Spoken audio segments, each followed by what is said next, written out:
છોટાઉદેપુર જિલ્લાનું સિમલફળિયા ગામ આજ રોજ બીજા ગામોમાં ઉજવાયેલા અલગ અને અનોખી રીતના દેવોના ઘોડા અને પેઢી બદલવાનો તહેવાર ઉજવાયો। આ પ્રોગ્રામ આજ રોજ ચાલુ થયેલ છે, જેની પૂર્ણાહુતિ 7 તારીખે થશે। આદિવાસી બાહુલ્ય ધરાવતા છોટાઉદેપુર જિલ્લામાં દેવોની પેઢી બદલવાનો મોસમ। વધુ એક સિમલફળિયા ગામ દેવોની પેઢી બદલવાની તૈયારીઓમાં જોતરાયું છે। સિમલફળિયા ગામના લોકો ઢોલ માંદલ સાથે ગામમાં દેવોના ઘોડાના સ્થાપના કરી 200 વર્ષ બાદ ગામ દેવોની પેઢી બદલવાનો ઉત્સવ ઉજવશે। આખા ગામ લોકોમાં ભારે ઉત્સાહ। દેવોના ઘોડા હસ્તાંતરણની પ્રક્રિયા। દેવોના ઘોડા ઘડવાનો ઓર્ડર જે કુંભારને આપ્યો હોય તે કુંભારના ઘરેથી દેવોના ઘોડા સ્વીકારતી વખતે બળવો ધૂણતો પ્રત્યેક ઘોડાને તપાસે, જે બાદ ઘોડાને ગ્રામ લોકો સ્વીકારે છે।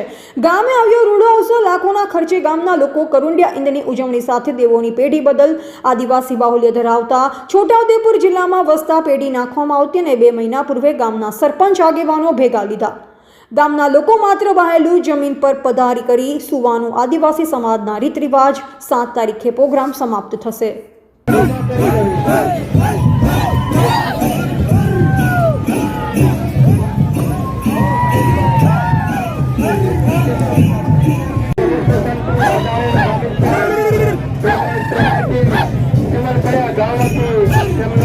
हार्दिक स्वागत करे छे।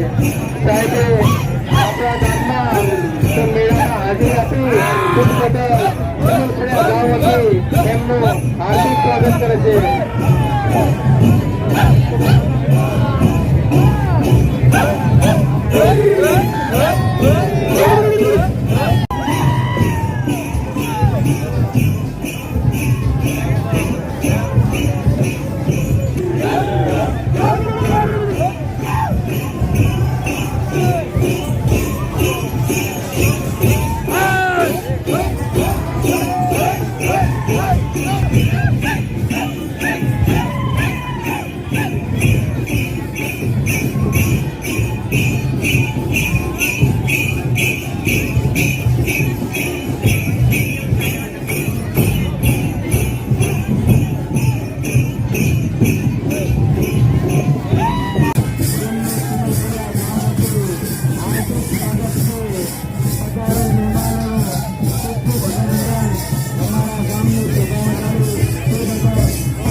સિમલફળિયા ગામે વર્ષો પહેલા પેઢી હતી। અત્યારે 200 વર્ષ પછી બધા જુવાનિયા છોકરાઓ વડીલો સાથે મળીને આ પેઢીનું આયોજન કરી જે આદિવાસી પરંપરા પ્રમાણે આ એ દેવોને સ્થાપિત કરી। અમારા આદિવાસી સમાજમાં આ રીતનું ચાલતું રહેશે ને ચાલતું રહેશે। રાઠવા રેસિંગભાઈ જગલાભાઈ, સિમલફળિયા તાલુકાના સિમલફળિયા ગામે આજે ખૂબ મોટી સંખ્યામાં દેવોનો ઉત્સવ ઉજવવા માટે દૂર દૂરથી પોતાના વાજિંત્ર, ઢોલ, નગારા, તાશા, પેશા લઈ ખૂબ ઉત્સાહથી ઉજવે છે। આ અમારી સંસ્કૃતિ જે 200 વર્ષ પહેલાં જે સંસ્કૃતિ સ્થાપિત કરી હતી, પરંતુ ત્યારબાદ અમારા વડવાઈઓએ આ સંસ્કૃતિ સ્થાપિત કરી, ત્યારે અમારા પણ વાલી વારસો અને અમારી સંસ્કૃતિ જળવાઈ રહે તે માટે ખૂબ જ ઉત્સાહ ઉમર ભંગ્યો। લગભગ 10 થી 15 હજાર આદિવાસી પોતાના ડ્રેસ સાથે ખૂબ ઉત્સાહથી ભાગ લઈ રહ્યા છે। હું પણ ખજુરિયા ગામના માજી પ્રમુખ છોટાઉદેપુર તાલુકાના અને એ જોવા માટે હું પણ અહીંયા પધાર્યા છે। આવી આ ઉત્સવ માટે ખરેખર આ આદિવાસીઓને એક પ્રતીક છે કે પહેલા જે વનવાસી જે વનમાં રહેતા હતા ત્યારે અમારા વડવાઈઓએ આ સ્થાપિત કર્યા હતા દેવોને, ત્યારે આ પૂન ફરીથી આ દેવોને સ્થાપિત કરવાનો ખૂબ ઉત્સાહ ભર્યો, આનંદ ભર્યો ઉત્સાહ ઉજવી રહ્યા છે। લગભગ આ ફતેહસિંહ રાજા હતા તે 200 વર્ષ પહેલા ઉજવેલા અમારા વડવાઈયા કહેતા હતા, પણ અમને ખબર નથી। પણ હવે અમે અમારા વાલી વારસોના વારસા જળવાય, સંસ્કૃતિ જળવાય એના માટે કાર્યક્રમ કરી રહ્યા છીએ।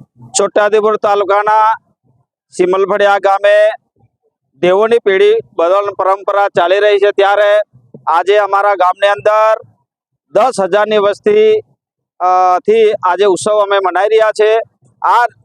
આ જે દેવોને છે 200 વર્ષ અગાઉ અમારે સ્થાપિત કરવામાં આવેલા, ત્યારથી અમારા જે બાપ દાદાઓએ સ્થાપેલી, ત્યારથી 200 વર્ષ થયા, ત્યારથી આજ અમે પેઢી માટે આજે ઉત્સવ કરી રહ્યા છે. તો ગામે આ છોટાઉદેપુર તાલુકાના ગામના અમારા આદિવાસી ભાઈઓએ આવીને ઢોલક વાજિંત્રો લઈને નાચગાન કરવા આવી રહ્યા છે અને ખૂબ જ ઉત્સાહભર ચાલી રહ્યો છે. મારું નામ અરવિંદભાઈ પત્તુભાઈ, માજી સરપંચ. અમારા સિમલફળિયા ગામમાં આદિવાસીની પેઢી બદલવાની ઉજવણી કરવામાં આવી છે. આગળથી પરંપરા ચાલતી હતી, હવે આ ઉજવવામાં અત્યારે આવી છે. તો અમારી આગળથી શરૂઆત થાય પેઢી બદલવાનું એવું કર્યું છે ગામમાં. ગામ સિમલફળિયા, મારું નામ છે રૂપદેવ. છેલ્લા 200 વર્ષથી જૂના પેઢીનું આ અમે આયોજન કરેલું છે, દેવ પેઢીનું. અને આગળ જતા જે દાખલા માટે ને એ માટેનું બધું આ માંગે છે, એ માટેના પુરાવો અમે અહીંયાથી સ્ટાર્ટ કરે છે કે અમે જૂનામાં જૂના આદિવાસી છે, પણ આ જે પેઢી બદલવાનું અને પુરાવો માંગે છે એ કારણે અમે બતાવીએ છીએ. અને આજે અમારે છેલ્લો દિવસ છે. જય જોહર, જય આદિવાસી. અમારે ગામમાં દેવોની પેઢી બદલવાનો આ અવસર આવ્યો છે. એ આશરે 200 વર્ષ બાદ આવ્યો છે અને આ દેવોના ઘોડા અમે રાણાપુર એમપીથી લઈને આવ્યા છે. આ દેવોની પેઢી બદલવાનો અમારો અવસર છે એ 1 મહિના પહેલાંની એની તૈયારીઓ ચાલે છે, જે હવે આજે 7મી તારીખે છેલ્લો દિવસ છે.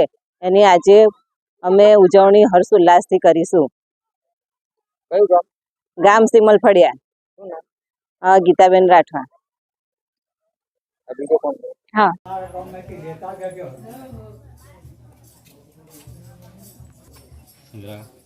આપણો અધૂરું રિઝલ્ટ છે કાલે.